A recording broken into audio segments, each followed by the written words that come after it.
If you've spent any time watching videos about leaving a toxic job, you'll have heard the standard advice. Build a financial buffer.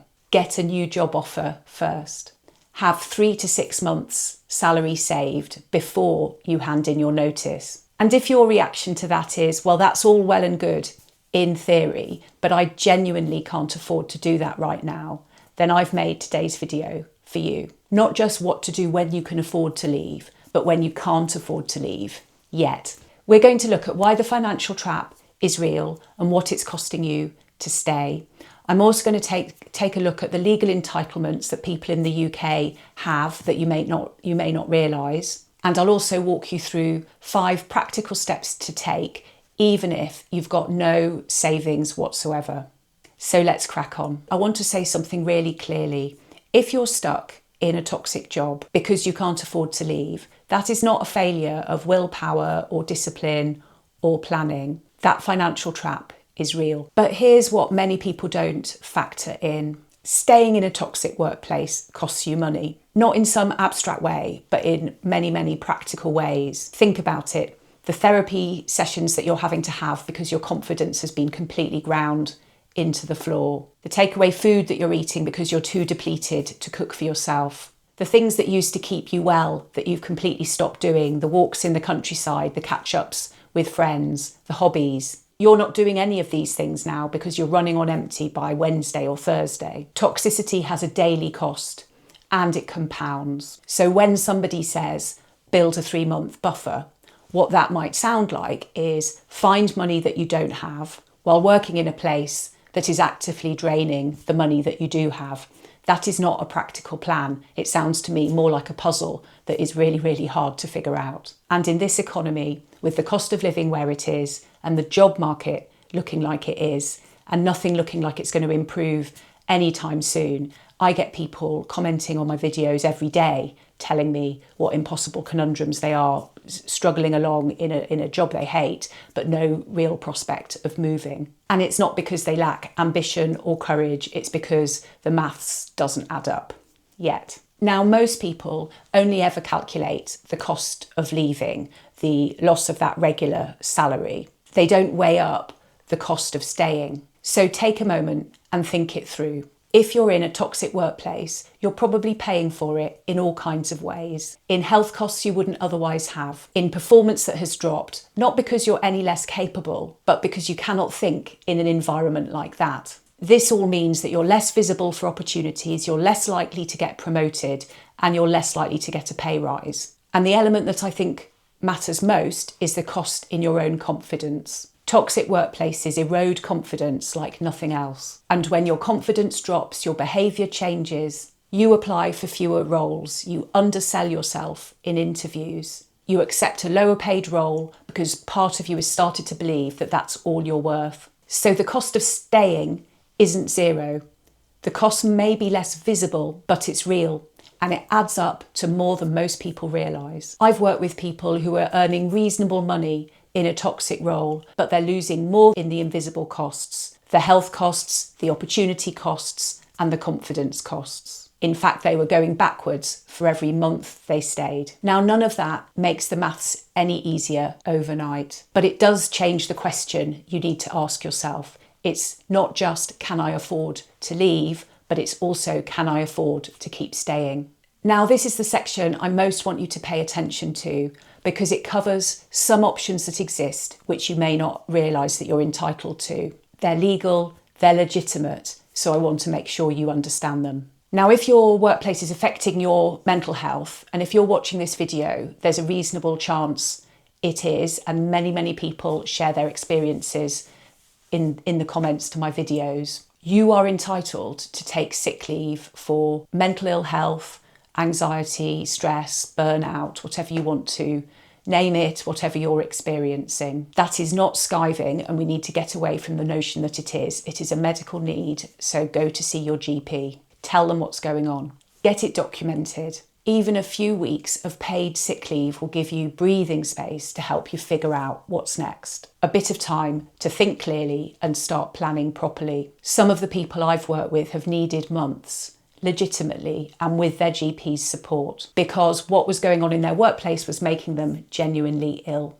Constructive dismissal. If your employer has fundamentally breached your contract, and a toxic culture can count as a breach because your employer has a legal duty to look after the well-being and safety of their staff. So bullying, discrimination, working in unsafe conditions, all of those could count as a breach, and you may have grounds for a constructive dismissal claim. This isn't simple and would require evidence, which is why keeping records is so important. And I'm not an employment lawyer, so please consult your own legally qualified advisor, either through a lawyer or through your union. But it is a real option, and it could come with a financial settlement. Talking of settlements, a settlement agreement. Sometimes organisations know full well that their culture is toxic, and sometimes they'd rather pay somebody to leave quietly rather than face an employment tribunal. If you've raised a grievance that has been handled badly, or if there are redundancy conversations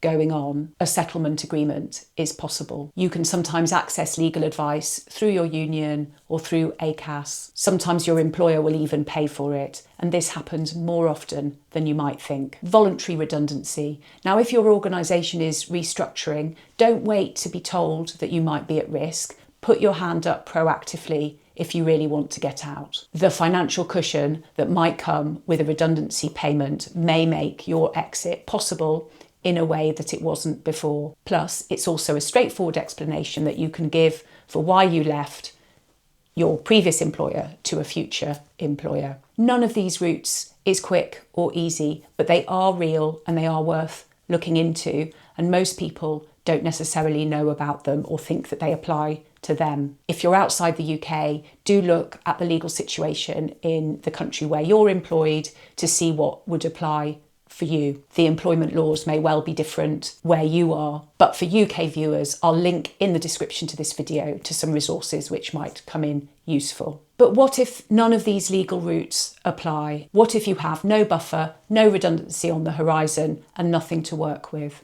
You do still have options though. They just look different from the standard advice. Step 1, look at your hours.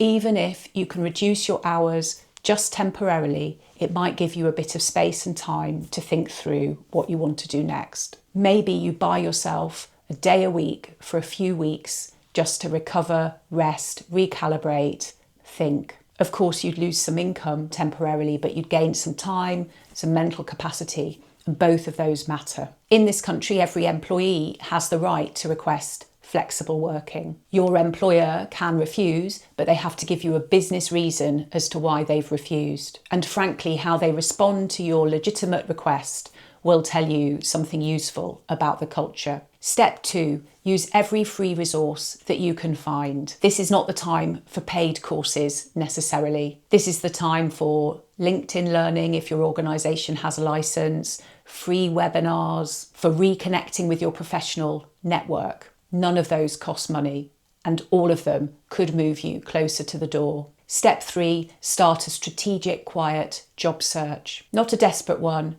a targeted one. Update your LinkedIn profile. Set alerts for roles you're genuinely interested in. Maybe aim for applying to one new job a week, not a scattergun approach, a targeted approach. You're often in a stronger position if you're applying for a job when you're still in a job than after you've left. Step 4, explore whether there's something that you could do on the side alongside your day job that could earn you a bit of money. Not a whole second job, I'm not suggesting that, but one thing, a bit of consulting, a bit of mentoring, a bit of writing, something that could bring in even a small amount of money each month, because doing that could help you build that financial bridge to the next thing. And it also reminds you that your skills exist outside the current workplace, and that'll build your confidence. Step 5, set yourself an exit date, even if that date is a whole year or year and a half into the future. I know that feels far, but having a date at all will give you something to look towards. It'll help you feel less trapped,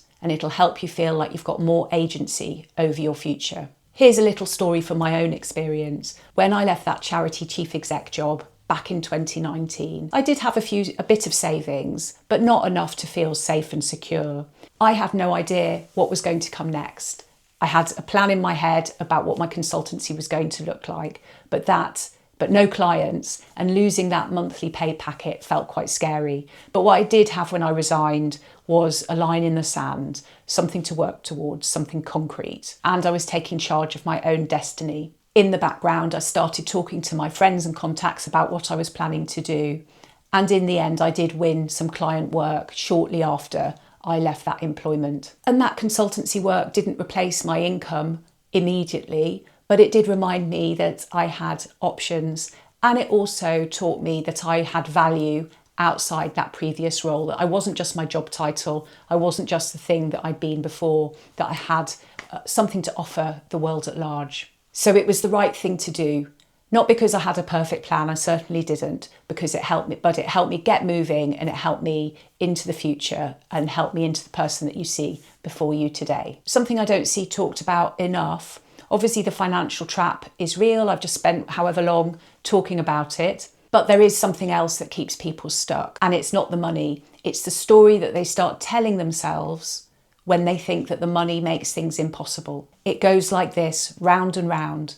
I'm stuck. I can't leave. I'm powerless. Nothing's going to change. If I'm powerless, that's just how my life is now. So I better learn to accept it. And it's that story, not the money. The story is often what holds people in place more than any financial constraint does. Because once you believe that you're stuck, you stop looking for the gaps. You stop checking what your legal rights actually are. You stop applying for that one new role a week. You stop doing that small side hustle that earns you a bit of extra money. So here's the reframe I want to offer you. You are not trapped. You are strategizing. You are not stuck. You are still here while you build your exit. Those two things look identical from the inside, but boy, do they feel differently on the inside. One is passive, the other is active. One waits for circumstances to change. The other is changing their own circumstances one step at a time. If you're working through all of this,